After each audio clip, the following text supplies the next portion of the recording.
On this week's episode of the WNP podcast, is JJ McCarthy QB1? Stay tuned.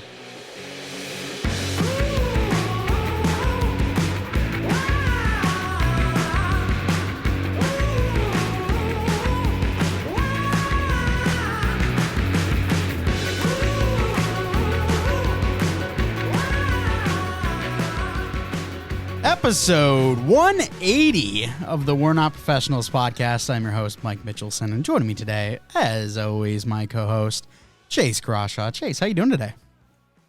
I am doing swell, Mike. Thank you for asking. How are you?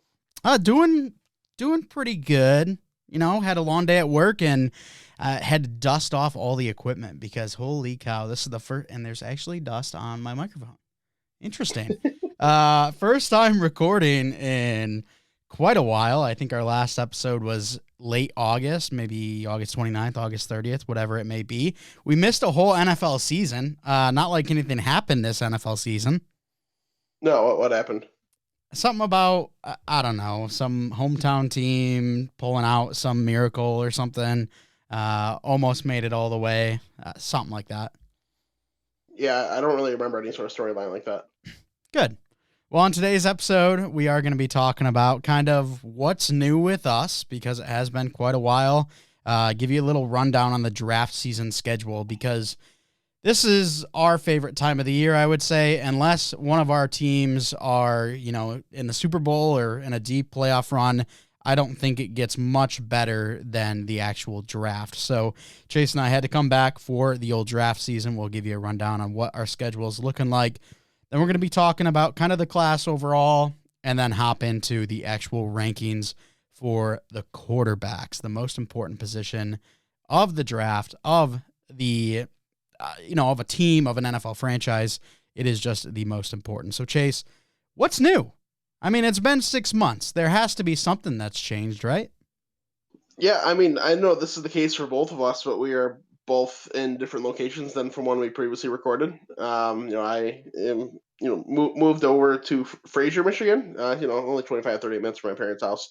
Me and my brother are living together in a house now. So it's a bit of a change of scenery. I'm recording in this kind of, small gaming room thing I set up. Hopefully the echo's not too terrible. But other than that, just kind of going about with everything else is the same as normal. Busy hockey season for me. Really nothing else too drastic, I don't think. But what about you, Mike? Oh, nothing too huge. The last time I was recording down in Indianapolis, and I'm back in Michigan, baby. Got a job back in, I want to say October, and moved back home. Actually moved into the podcast room, looking for apartments and everything, but I figured if the parents don't mind letting me crash for a couple of months while I get some more money in the bank account and able to find a place, then, I'll come back here for a little bit. And yes, I'm actually in the podcast room doing this podcast, but it's very different. It's now my bedroom, and, well, it's just not as fun for videos. And I really wish it was, but, maybe when I get my new place, we can get a podcast room set up in there and get some videos going again. But, back. Loving the new job so far. It can be a little boring some days, but the people are great. And, for the work I do, I get compensated pretty well. So very happy about that. Very happy to be home. I want to say, though, Chase, I feel like we've maybe seen each other 4 or 5 times since I moved back. Yeah, I mean, now that I've got 2 teams that I'm doing instead of 1, it takes a lot of time out of my schedule. And no, get me wrong, I love the work. There's nothing better than working in a sport that I've spent so much of my life in. But it is grueling. It takes a lot of time out. It takes a lot of time away. But it definitely could be worse. I could be working some sort of job that I hate. That if I had a little more free time, if I was miserable all the time, then I don't know if that would be quite worth it. Beautiful part of it is right now we're looking good. We're in a really good playoff spot. The season does end come April 1st, though, and that gives me a nice long off season until about August, September. So it'll be nice to have those warm days off. Yeah, well, we're hoping. Oh, sorry. Go ahead. No, just I'll let you make your comment, but I do actually have some news I'll break to the world Oh, after that. Well, okay. Well, I was gonna say, really hoping for some continued success, especially with the teams as we head into playoffs. But don't let Chase fool you. It's not because he's working. It's just he's hiding from me. That's the oh case. yeah, yeah. I mean, it's a good like it's a good reason to have it. You know, ultimately I'm glad that you can see through it, but it really is just I guess it is kind of a good excuse. But the breaking news that I was going to share with you and nothing is 100% set in stone yet on where it's going to be, but I am going to be returning to school to get a master's degree. Oh, okay. Where Yeah. where you looking? Northwood again, or are you going somewhere else? So Northwood's most likely going to be the option. I've already been accepted. I'm going to apply to a couple other places too, just kind of see. Wouldn't start until the fall, and I'll just be doing their online program, so I can kind of do it from wherever, no matter who I do it through. So right now I'm already in Northwood. Kind of got that application interview process all done, and we'll see these couple other places that I'm about to apply to. Nice, very cool. Congrats. What are you going back for? Just gonna get an MBA. So, if for whatever reason this whole hockey thing doesn't work out how I want it to, it makes it a really easy, career path change. Because if you have an MBA, you can get hired into basically any position, as well as it gives me the option to teach at the college level, which is something that I've really wanted to do since I've been, since I started at Northwood. I've really loved the school. It really maybe just develop a passion for teaching and working with the young athletes like I do, like in hockey. I really enjoy helping kind of shape futures and try to change lives, like in any way, shape, and possible. Try to be a positive influence, and teaching is another good way to do that. And if I can keep it within a career that I know and keep it within sport management, then that would be awesome. So ultimately, looking to continue down the path I am, and then maybe add a little bit of teaching onto it too. Well, there you go. That's super exciting. There's so many people I know now that have either gone back to school or are currently back in school. You know, Johnny, Chris, he's got his master's. You're going back. A couple friends from Indy. I think Dylan's even trying to go back for a master's. I mean, everyone's heading back to school, and I'm just sitting out here like, "Nah, I'm good." You know, I think I've done a couple of math classes too many, and I'm not really interested in doing any more, but that is really cool. It'll be exciting to see where that takes you. Yeah, and I've been thinking about this or law school for the last like probably year and a half now, and kind of made the decision, settled on it probably a couple weeks ago. I was going back and forth between the two what I wanted to do, but ultimately I really want to get into the teaching more than I do kind of anything else. So that's where the we're getting the MBA is going to come in handy. So I'm super excited.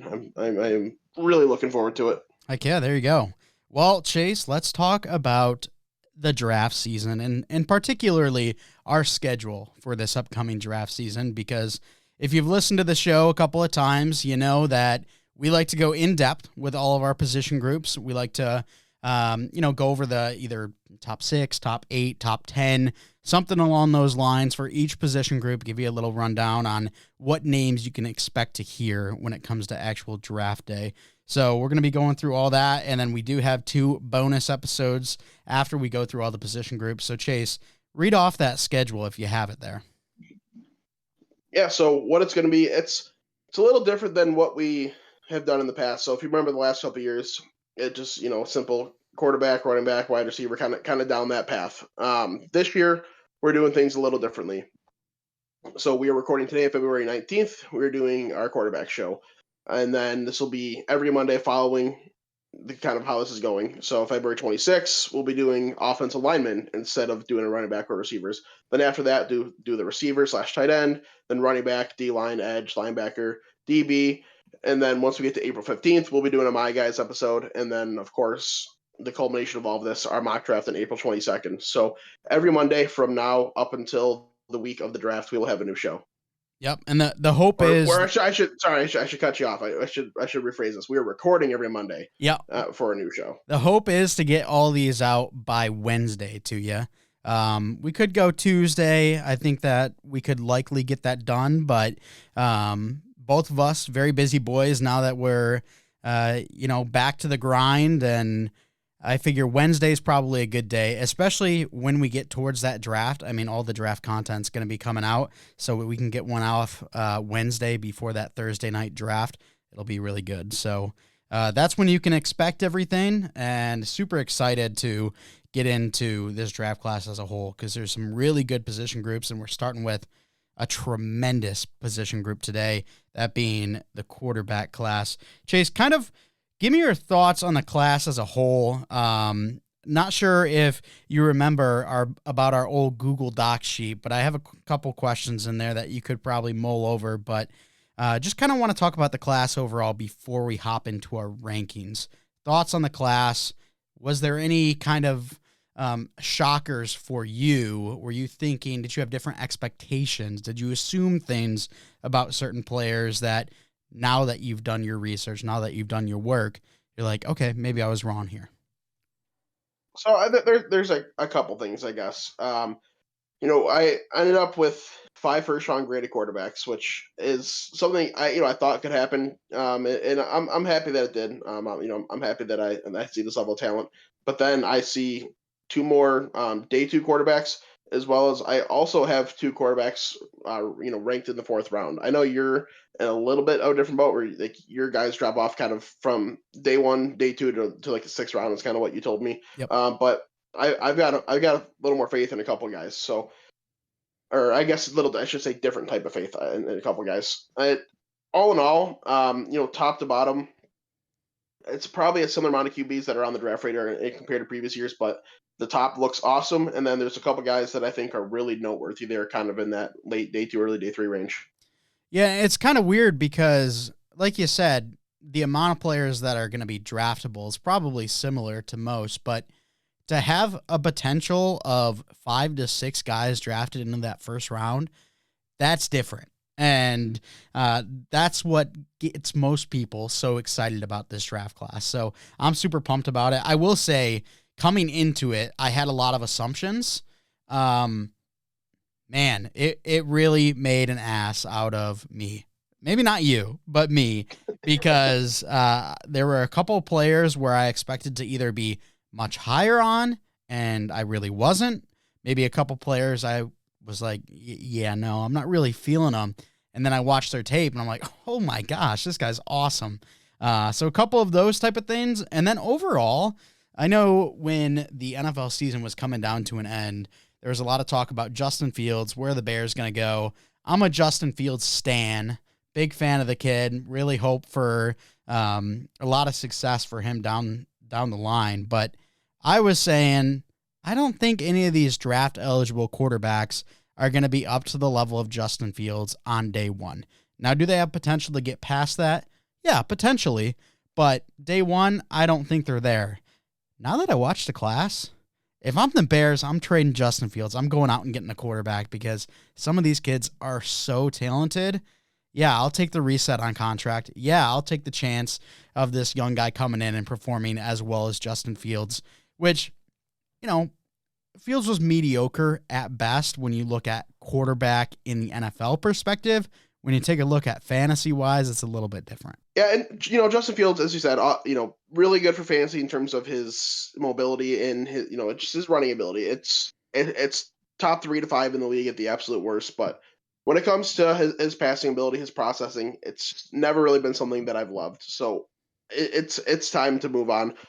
I think that there's going to be a couple suitors out there for him. Maybe a team like Atlanta is looking to go trade for somebody instead of drafting somebody, or trying to trade up and get somebody with a little more value, I should say. So I think there could be a route where you might be able to get a 2nd or 3rd round pick for Justin Fields to a team like that. So the Bears should be all in on doing that. Go get my number 1 guy, most people's number 1 guy, I would have to assume, and just really kind of take the franchise from there. Yeah, absolutely. All right, Chase, well, let's go and do our QB rankings. I kind of want to do this a little bit differently. I want to start at the back end because I think there is some movement that could be had at the top. Maybe not necessarily 1, but I feel like 2, 3, 4, potentially 5 and 6 could all be in different orders. So I kind of want to start at the back and then also kind of want to get your thoughts. Maybe we should have done this before the show, but Do you want to go like our standard, we say the list, then go through players? Or do you want to like hit a player, start talking about them, and then towards the end of the show, players will continue to be revealed as we get towards the number one spot? Now, let's go one by one. So I'll read off my number 8 quarterback. We'll talk about him. You can say where you have him, and then if you got a different number 8, we go down to your number 8. How does that work? Sounds good. That works. Beautiful. All right. So my number 8 quarterback is Michael Pratt out of Tulane. So someone that I really wasn't expecting a lot out of, to be honest, but ended up grading as a 4th-round pick for me. One of those guys that ended up being in that just like early third round, early day 3 range I kind of wasn't expecting. But I think he's just so solid all around that if you're drafting a quarterback in that 4th round range, you're looking for a guy, kind of like what the at the time Redskins expected when they drafted Kirk Cousins when they took RG3 in the first round. Someone who could be a suitable backup if you need him down the road. Maybe have some trade capital, and then eventually he ended up becoming a starter and became a pretty solid starter. And I think Michael Pratt's a guy who can be kind of in that same boat because he's just a pretty well-rounded quarterback. Nothing is super exceptional, but just does everything good enough. Yeah, Michael Pratt's my quarterback 9 in this class. I saw a lot of hype for him as that next guy because obviously there's different tiers of quarterbacks here, and kind of how Chase mentioned, there's guys in the first round and second round, or should I say day 1, day 2, and then there's quite a drop-off over to day 3. It seemed like Michael Pratt was that number 1 guy for most people coming into day 3. He was not mine. I do have him as a 6th-round grade. Look, he's good enough when it comes to his arm. I think he can be a backup.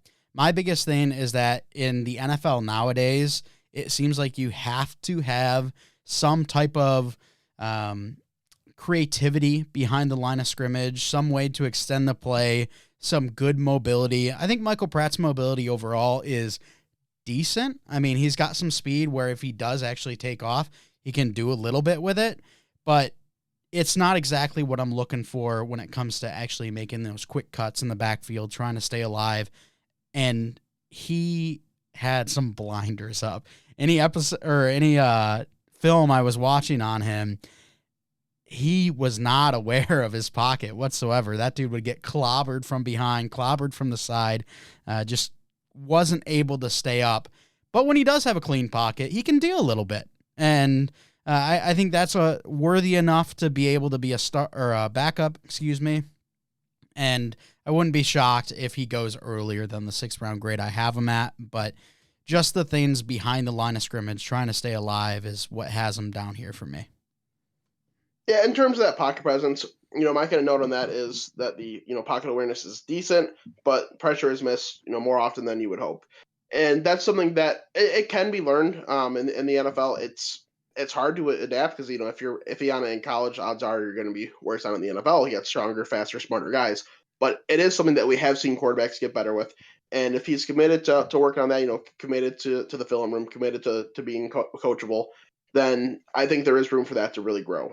And that alone, if he can get that figured out and get that calmness behind the line of scrimmage within that constant pressure, it's going to kind of help him thrive and maybe be one of the future middle of the pack type quarterbacks. And as I said, like I do think the Kirk Cousins path is something that if that happens, it wouldn't be the most unsurprising thing for me. Okay, interesting. Yeah, I'm not sure if I see the potential to be a starter there for me. But to be fair, my number 8 doesn't necessarily have the potential to be a starter in my eyes either. That being Jordan Travis out of Florida State, a little bit of an older prospect.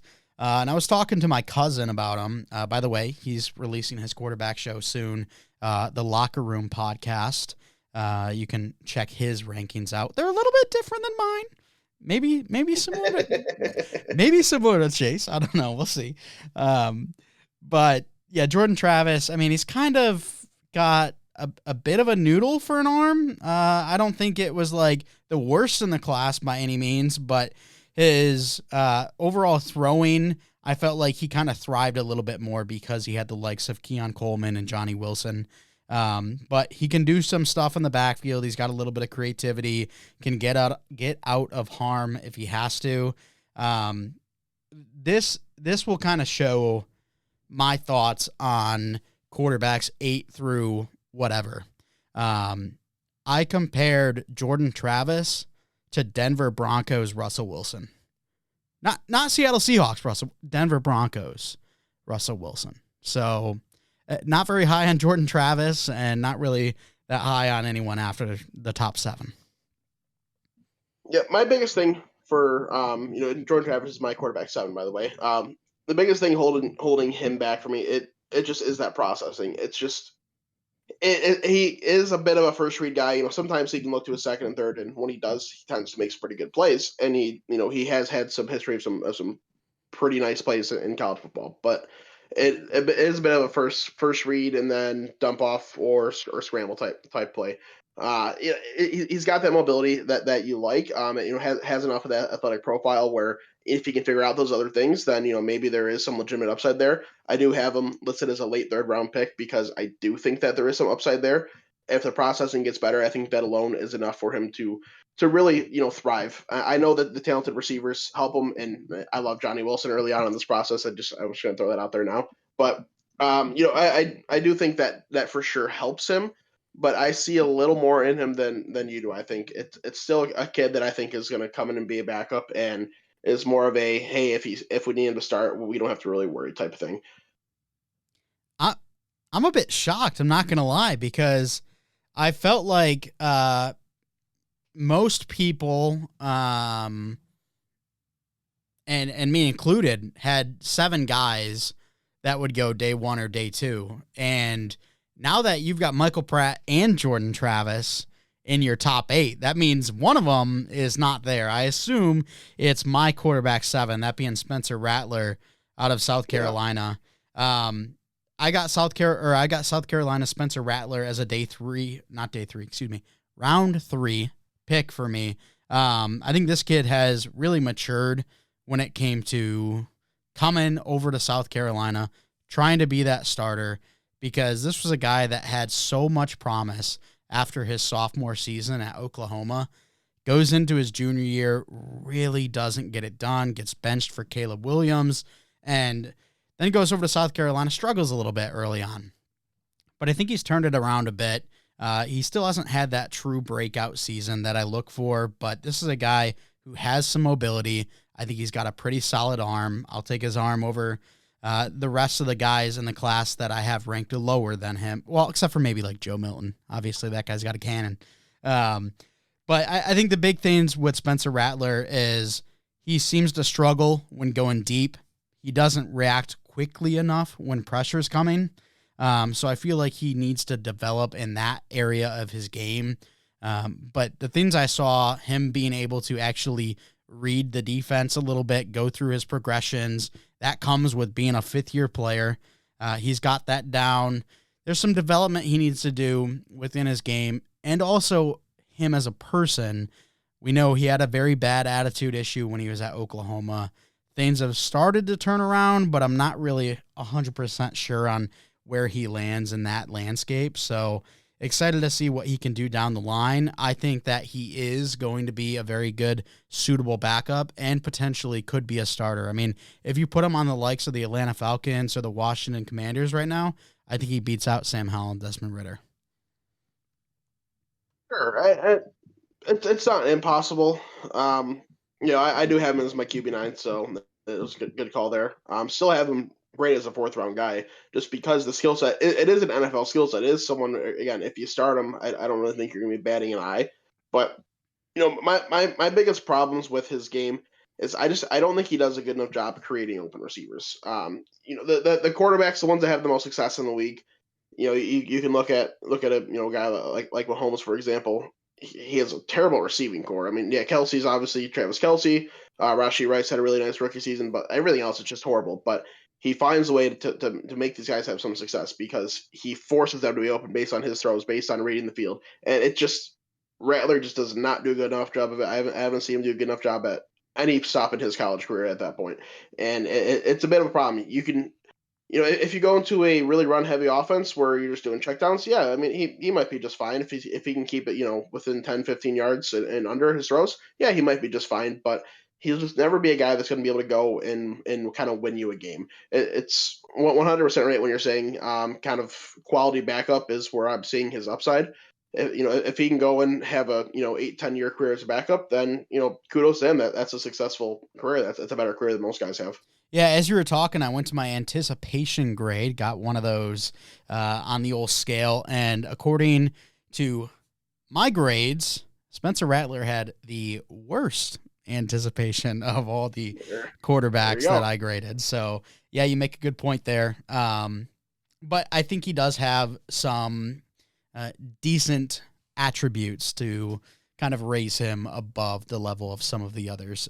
Now, Joe Milton, that's a guy who's got some decent attributes. Why don't we have him in our? Well, I could be wrong. No, yeah, no, you're not wrong. Why don't we have him in our top 8?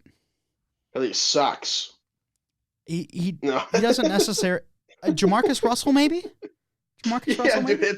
it's exactly what he is. Like, yeah, he's got a missile arm. He can move, but just oblivious. Processing is just horrible. He's terrible under pressure. I watched him years ago. It was final drive, like final play of the game. Clock had run out. They needed a touchdown to win. He scrambles and just runs out of bounds to end the game without any pressure on him. Like just no sense of anything that's going on, and you can tell with the throws that he's making and the sacks that he's taking, the times he's running. Like he's just lost out there. I have him as a draftable guy solely because of his physical attributes. Maybe you can look into teaching him, or if not, then maybe you can just ask him to become a tight end. Like I think that's basically what his career path is. But he's just got like no idea what's going on. All right, let's break down the important questions here. Landon, the cousin, big Raiders fan. Ugh. Obviously, the Raiders go out, they take Jamarcus Russell. Where, well, let's say if Joe Milton does wind up in his top 8, top 10, whatever it may be, whatever he's doing, where does he rank? Dude, do you already know where he's at or no? Asking. I think I have an idea, but I'm not going to expose it because I want the people to go watch his show. I mean, knowing how he likes doing things, I got a feeling he's got the guy in his top 5. He really loves those mobile quarterbacks and the rocket arms. Just that combination right there, he's all set. He's I hope. Yeah, you can learn everything else. Like Malik Cunningham was a great example. He had that guy ranked as a. I think he had like the top 5 quarterback in that draft, and neither one of us saw that. So I think Joe Milton in a similar but different way kind of fits that same mold. So I would be shocked in terms of like an analysis aspect, but in terms of what his thought process, like it wouldn't be that shocked if he's a top 5 quarterback for him. Yeah, there's some potential there. Definitely some potential. Well, we have the top 9 quarterbacks as the exact same, different order, but we have the same quarterbacks. I think this is where we get interesting, though. We look at the top 6 quarterbacks. These are all guys that, at least in my eyes, I could potentially see go in the first round and potentially see as everyday starters within the NFL. So let's get to your number 6, Chase. Who are we looking at? Yeah, so my number 6, I do have Michigan man J.J. McCarthy, and I do have him ranked as a second round draft prospect, but high second round. If someone takes a shot on him in the first round, I'll understand why they're doing it. I would obviously prefer the top 5 I have in front of them, but I can understand why people are want to doing it, or why people want to do it. Excuse me. Former 5-star. He's got athleticism. He does have a pretty solid arm overall. He's got it's size that won't make him fail in the NFL. It's not like plus size, but it's also not gonna it's not gonna lead to him having any sort of struggles. The one thing I'm gonna say is like the numbers for playing on the number 1 team in the country, the national champion, having a ton of talent around them, they're fine. Like he didn't go out there and dominate. He did what he needed to do. He helped the team take care of business offensively, and then their defense did kind of the rest of the heavy load. But it's just like he's just kind of at, like I don't know how the right way I want to say this is. He's at worst fine in every category, is what I'm saying. He wasn't really pressured enough to have to show, okay, that this is how he's going to do under this pressure. This is how he's going to do in the situation, that situation, because they weren't in enough of those situations. But you do see the raw skills where, maybe if he gets into a tighter situation where he's got to kind of play from behind a little more, how he can have that success because he can get the ball downfield. He can move. He's shown some good signs of processing. But we just haven't seen him in enough of those situations yet for me to be 100% sold one way or the other. So I can see a path for him for sure being a successful NFL quarterback, but I'm definitely going to take my top 5 over him. Yeah, and I'm a little shocked that you had JJ at 6. I thought for sure you'd have him a little bit higher than some of the other guys, some of the older guys maybe. But I'm right there with you. I got JJ McCarthy as my number 6. And you make a great point. I mean, we haven't seen him enough in big time situations, whether it be, throwing the opposite hash, throwing down the field, 40, 50 yards. This guy only had 3 opposite hash deep ball attempts. 3 all season, which is crazy to think about, especially when you look towards the quarterback for Washington that we'll be talking about here soon, who had 104. So big difference, and kind of shows that this offense J.J. McCarthy played in much safer, didn't really allow him to open it up. And I think this is a guy who would have benefited from coming back for an extra year. He can then open up the playbook a little bit more to him, really let him let loose with that arm and those legs, because he does have very good attributes and the potential is there. But I think the big thing with J.J. McCarthy is there is nothing better than in-game reps and doing those big things in games. Practice does not replicate to games. So I just think if he can go in with a good mindset, because he does seem a little bit cocky. Maybe it's the Michigan State man in me, but he seems like he's on top of the world. His head is in the clouds, and I'm a little bit worried that if he goes in with the wrong attitude, he might not have a super successful career, but if he goes in, wants to work hard, he's got the attributes to do it. He just has to take the help and get to it. Yeah, I mean, I think it is a little bit of you being the Michigan State bias there. I think you're a Michigan bias. How about that? Dude, I really don't have a bias towards one team here. If they're gonna play each other, I'm gonna root for Michigan just because like my oldest brother Alan, he was just a diehard Michigan fan, so I just kind of picked it up from him. But I want both those teams to have success. So I really don't have a bias one way or the other. But I don't think he's this ultra cocky guy as you think he is. I think he does actually a pretty decent job of being on that line of cockiness and confidence that quarterbacks need. So I think it's one thing that he has going into his favor. We'll just see how he adapts to an NFL offense. Michigan's, luckily it wasn't too, like out of the ordinary. It wasn't a complete air raid, only lining up in the shotgun, like that type of stuff. Yeah, there's a ton of that, like there is across college football, but it should be a bit of an easier adjustment to pro than some of these other offenses. So we'll kind of see how he adjusts. I think we'll get a pretty good idea year one if he's going to kind of be able to make it or not. And I should say, J.J. McCarthy has a late first-round grade for me. So 6 first-round quarterbacks, a third-round quarterback, and then 6th or lower. So my class is all over the board here, but the top is oh so good. Chase, let's get to your number 5. My number 5, I do have Bo Nix out of Oregon, which is not really what I was expecting, to be honest. I thought I would have him and JJ switch. It ended up being pretty close, but Bo Nix just barely snuck into the first round, whereas JJ barely fell out of the first round. So they're borderline interchangeable, but the one thing that Bo Nix does have going for him is he has so much experience, as a college quarterback. I mean, he holds a record for most starts by a quarterback. So he's kind of been through it all. He's been through the highs, he's been through the lows. He had an ultra productive season. He was on a very good football team this year, whose only losses came to Washington, who ended up playing in the national championship. He did accomplish just about everything he could, except for winning a Heisman and winning a national champion. Like he he is a very talented quarterback, and he has been through the ringer, as I said, in college football, which should really help make that adjustment. As I said, since he's seen all situations, whether he's going to a dumpster fire in the NFL, whether he's going to a team that's kind of established and is going to have him as a quarterback and waiting, he's been through the hell, he's been through the fire. I think that he's someone that you can feel pretty safe drafting. You don't really have to worry about, is he going to be a complete bust? Is he going to be the world's next best superstar? I don't think so. But the skill set and the production that he has so far, I think he's kind of a safe bet type of guy. I love Bo Nix. I mean, wow. He's actually my number 4. And with his grade where it stands, he would be looking at between like 16 and 21. Pick 16, pick 21 for his draft capital. I mean, the guy, like you said, he had so much time playing at the college level. He just reads the field so easily.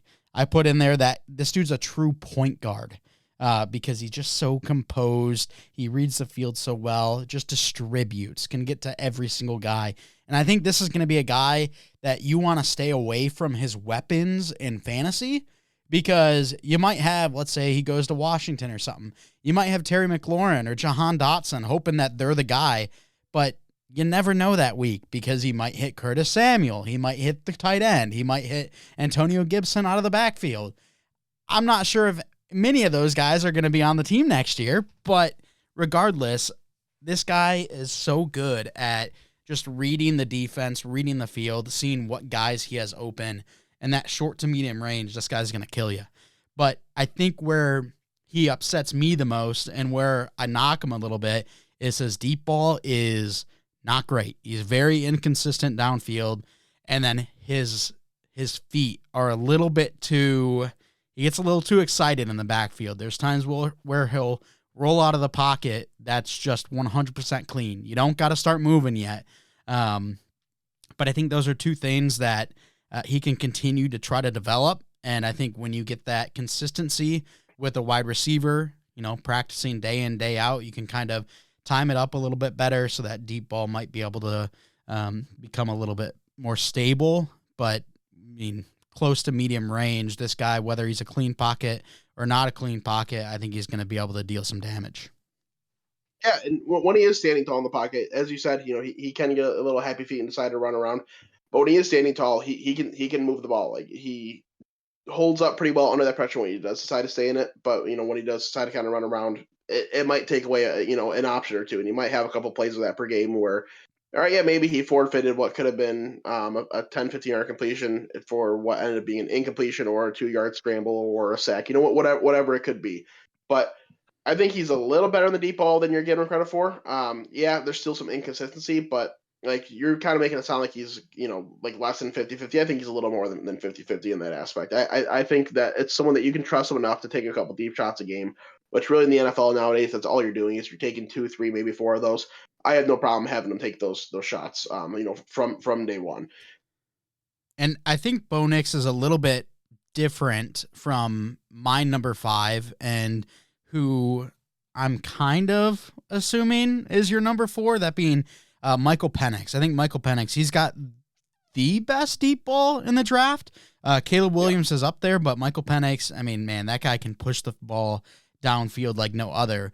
But where Bo Nix kind of has some escapability in the backfield and he can even get out of the pocket and actually go for a 10-yard gain, Michael Penix is a guy that wants to be in a clean pocket. He wants to stay back there and just look down the field, find an open receiver.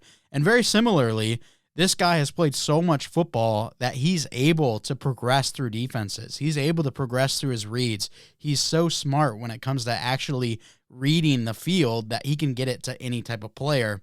And, I mean, the cannon for an arm going downfield, obviously that's huge for him. And kind of like how I said, I don't think he does a great job under pressure when it comes to actually playmaking when there is pressure. I'm not necessarily 100% sold on him in that case. But if you surround this guy with a good offensive line and some good weapons, I mean, he's just going to feast. It's not going to be fair. So I wouldn't 1,000% agree. My favorite quarterback in this draft is Michael Penix. He is my QB4. I have him as a top 16 draft pick. Was where his grade puts him at in this draft. I love everything that he has. I love the deep ball. I love his intermediate throws. He's perfect if you need to have just a dump off quick slant. Like he can do it all. There's zero concerns there. He just he provides such a just a calming presence. He truly is the most important play is the next big type of guy. So if he goes in and he throws a pick, he's gonna take on the next drive like nothing happened. Like he's not gonna sit there dwelling on it. It's like, oh god, I can't throw another interception. I can't mess up again. No, he's just gonna keep moving because he truly is a professional. And I think my favorite part about his game is how much he has changed over his college career. He started at Indiana and was, would use his feet a little bit more. Still, ideally was a throw first guy, but would use his feet kind of more often than he does now. Ended up in, resulting in 2 horrible leg injuries or knee injuries, and then he transferred to Washington. And I don't want to say he eliminated that part of his game, but he minimized it as much as possible. You still watch him take off. He can still move. Maybe not as good as he could in his younger days before those injuries, but he still has that ability to move.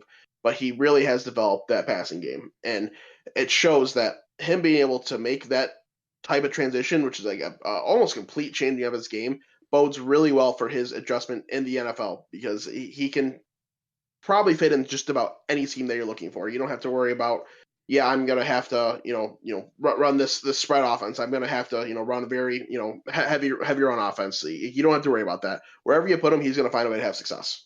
I think he's. I mean, it may be cliche to say it because he's a lefty, but he just seems like a bigger, better version of Tua to me. Yeah, I 100% agree. And I always say I lefty quarterbacks I'm pretty mad on, but if Michael Penix was a righty, I think people would be talking about him in a way different light. Because I truly think he is just an absolute difference maker, and I think he's someone who is a top 10 quarterback. Potentially day one, going into being a starter, especially if he's given the right opportunity. I don't think that's impossible. Yeah.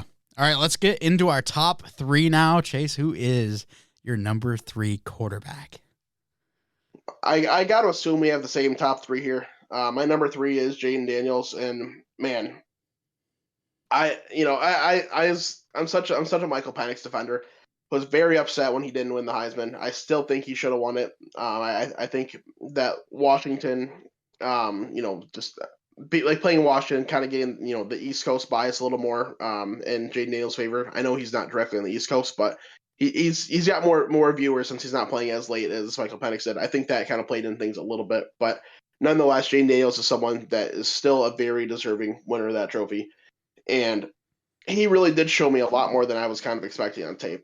I mean, there's no fluke at all. The kid can play. I knew coming out of high school that he was gonna be a really exciting prospect to watch, and then he I don't want to say he kind of fell off the radar, but the name it wasn't one I thought about for a little while, and then this year he really just kind of cemented himself back into my brain.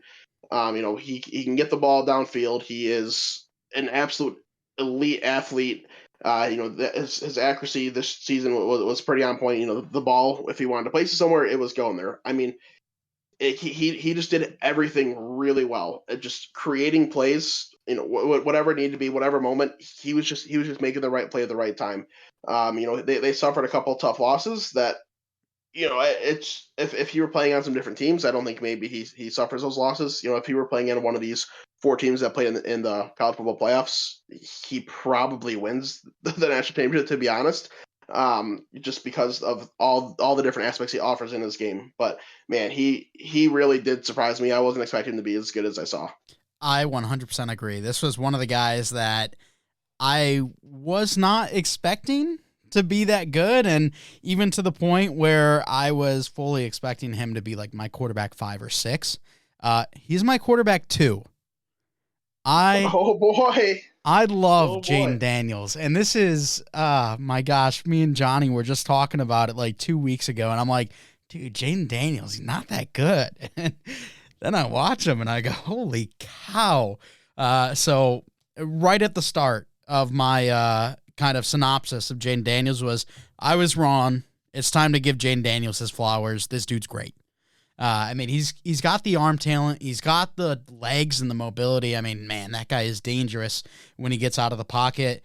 Like you said, he's got the accuracy. He's got the field recognition because he's played so long. He's got really good anticipation. I mean, when you compare him to the likes of Lamar Jackson, which he's going to get a lot of comparisons to, little bit of a smaller player than Lamar Jackson, a little bigger than the likes of Kyler Murray, but coming out, I think you can trust this guy's arm far more than you could Lamar Jackson when he was coming out. I don't think he's as special with his legs, but he's up there. He's going to be a top 5 guy when he's out of the pocket, like year one, I would say. I would not be shocked whatsoever if this guy goes out and wins Offensive Rookie of the Year. You know what? I'm even going to stamp it. Little Mike Mitchelson approved.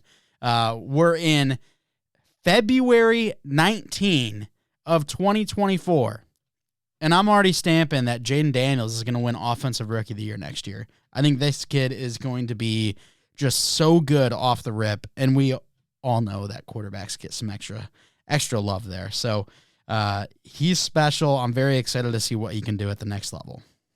This is an awesome way to start off the 2024 podcast season for us with a take already. February 19th, well before the season's begun, well before the draft, before we even know what a situation is going to be. Big fan of that. But I do 100% agree. I think that he probably has the second highest ceiling between the three QBs, or I mean between this whole class, I should say. But even with those 3 QBs that I have left, so I can understand why you have them at 2. But man, if he does everything that he did in college and just continues upon that in the NFL, I mean, we have a chance of in every single year fantasy QB1, absolute highlight machine. Every single week he has something that lands on ESPN. I mean, like he's got the skill set to do it. I'm really hoping he goes to a place I can root for him. You know, I saw some things that the Patriots are big fans of him. Well, no thanks. I'm gonna pass on that one. Let's have him go almost literally anywhere else, please, because I don't want to watch him run around in a Patriots jersey. But man, I am generally speaking looking really forward to seeing him in the NFL. Yeah, absolutely. Who has the number 2 pick? Is that Washington? That is Washington. I mean, hey, maybe they go up and take JJ or take Jaden Daniels. Oh, I mean, if they took JJ, I mean that'd be yeah, they might. That'd be a shocker. But take Jaden Daniels over. Hey, we did see that an NFC team had JJ McCarthy as their number 2 quarterback reportedly. That is true. That's very true. And what if Washington's number 1's Caleb Williams, number 2 is JJ? I mean, if that's the case where JJ is their number 2, I'm thinking Joe Milton's probably their number 1. That's probably a fair point. Just love the former worker in Michigan, guys. That's fair. Yes. Yeah. All right. Well, let's talk about my number 3, and I'm assuming your number 2, that being Drake May out of North Carolina. I mean, this is the guy that I expected to kind of be my favorite guy in this draft class. I'll probably watch more, and I probably should have said this before we started our rankings. These rankings continue to change. I mean, the difference between last year's, day of recording and right before the draft was drastically different. For example, Chase didn't get as much film time on Sam Laporta when it came to our tight ends episode. By the time we got to the draft, way higher on Sam Laporta than he was when it came to our actual show. So I think it's going to be very similar here. The film that I saw Drake May, I just felt like he was a little bit more raw than I expected. He has really fun gifts, big arm, great athleticism. I think he did a nice job of reading the field. I don't think he was as good as your 5th and 6th year starters that we've talked about already. Some of the big problems I had was his blind side felt like a true blind side. I felt like he would just get smoked from behind anytime he was looking downfield. And then also it was a little bit weird, but he seemed like a momentum player to me. If he throws a pick, you might see another and just a bad performance overall. But if he's playing high level, I mean, you might have the best player in the class right there. So he seemed a little bit momentum based for me, and kind of a little bit of a comparison that I had for him is I felt like he played like Josh Allen with the attributes of Justin Herbert. not as athletic as the Josh Allen, not as big of an arm as the Josh Allen, but still great athleticism and great arm, but played a little bit more dangerously like Josh Allen does. Yeah, I can see that. In terms of playing style, I think I do like that comp. As you said, I do have him as my number two quarterback. I have him as graded as a top five overall player, top five pick, and the arm talent, it's awesome. Like I do love the arm talent. Kind of how you're saying it in that mold there. In terms of the rawness, I get what you're saying. I don't think it's as bad as you think it is. You got to keep in mind he played with of the top five or six quarterbacks. I mean, he probably had the worst offense to work with. Oh, for Didn't sure. really have, yeah, they didn't really have much for playmakers to get the ball to. It's kind of him doing his own thing. The offensive line is pretty meh. Like it's another thing where if we see him on another team, I think we see some even crazier numbers that put him in the Heisman contention. But I really, really love the skill set. I think that there is unlimited potential there.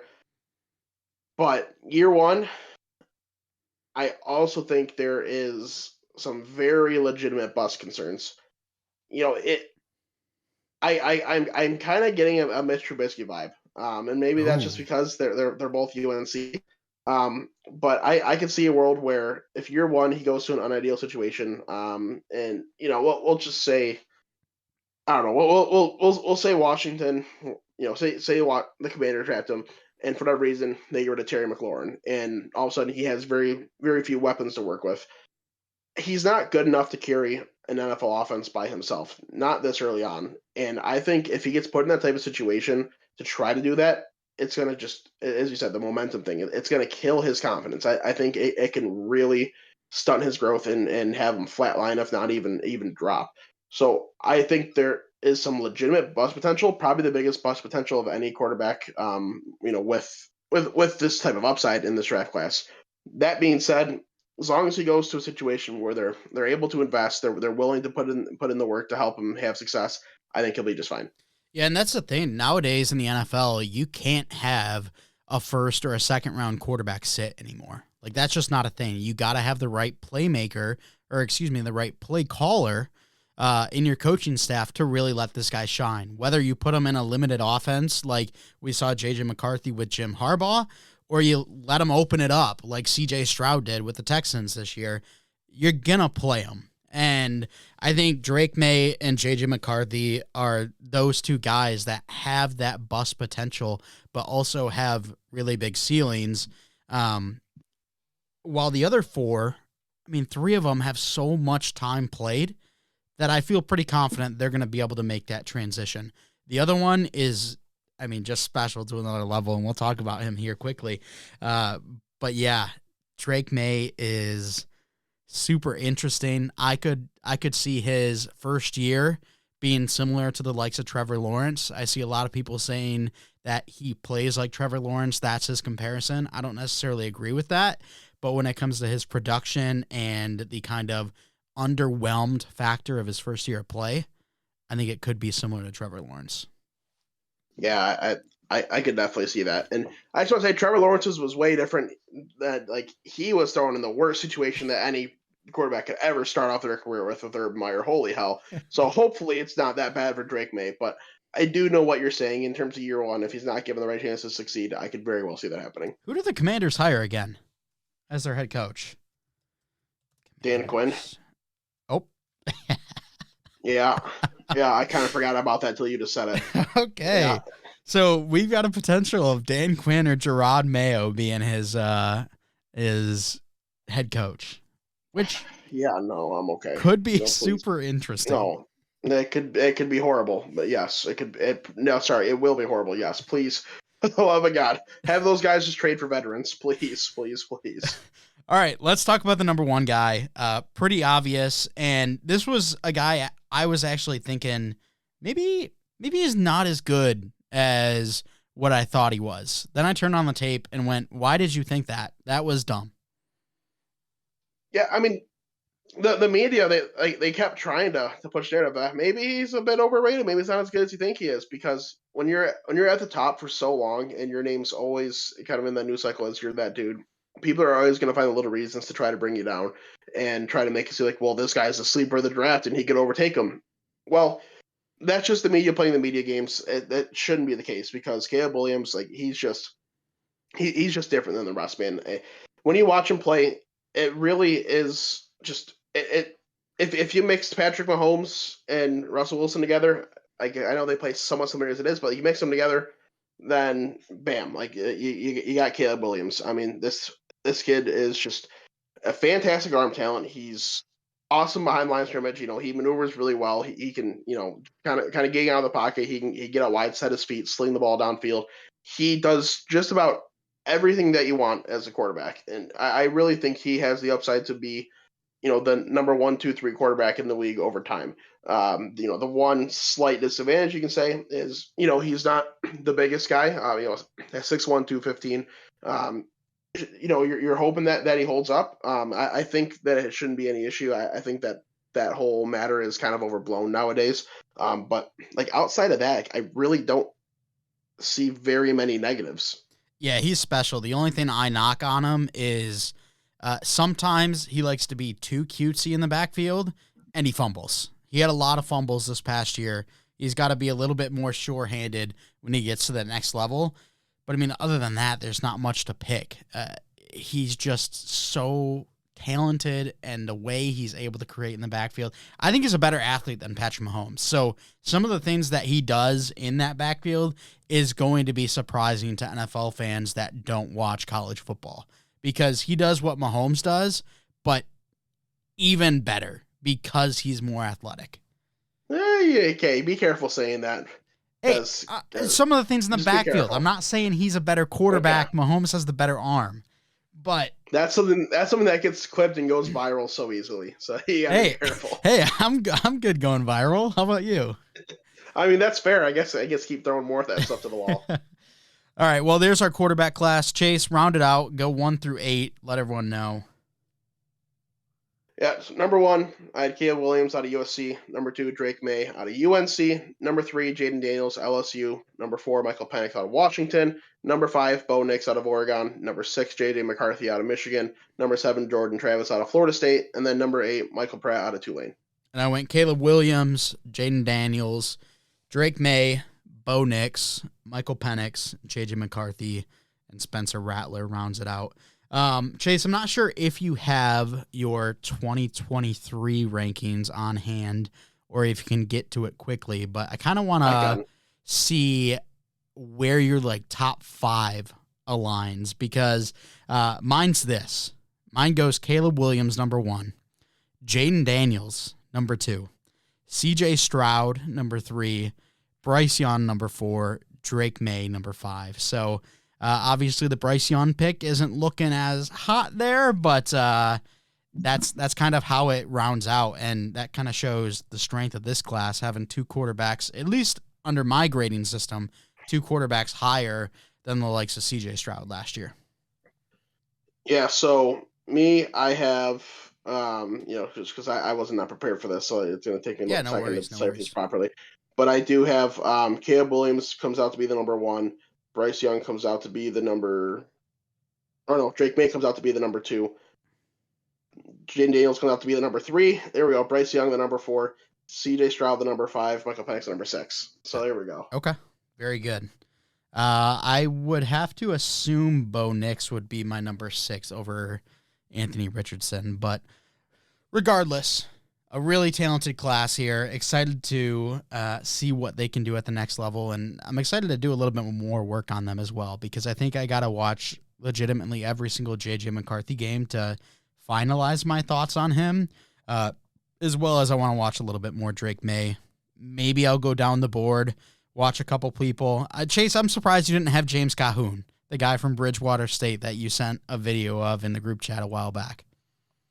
Yeah, I haven't watched enough of them yet to give a full grade, because the clips just aren't good enough yet. There's going to be some better film that comes out down the road. I'm interested to see. I'm not expecting to have him be like a draftable guy, but it's a fun guy to keep an eye on for, maybe, you know, as if you want to take a throw flyer or UDFA, you know, Tommy DeVito type of thing, or like, you know, I think that's, you know, not impossible. Yeah, and it was funny because the little bit that I did see of him, Now, the camera was very blurry, obviously it being D3, but he looked about 2-3 inches taller than everyone, including his offensive line. Yeah, yeah, I know. It was a little It's weird. awesome. All right, but that's going to do it for the show. Want to thank you so much for coming out and giving it a listen. If you want to stay up to date with all that we do, you can follow us on Twitter at WNP Sports Pod. That's again on Twitter at WNP Sports Pod. If you're on YouTube, if you could please give us a like, comment, and subscribe. Make sure to hit the bell to turn on notifications. That'll let you know when all our videos are coming out. And if you're listening on a podcast platform, if you could please give us a follow and a 5-star review. We'd really appreciate that. Thanks so much for coming out. Next week, we got O-line. We'll talk to you next time.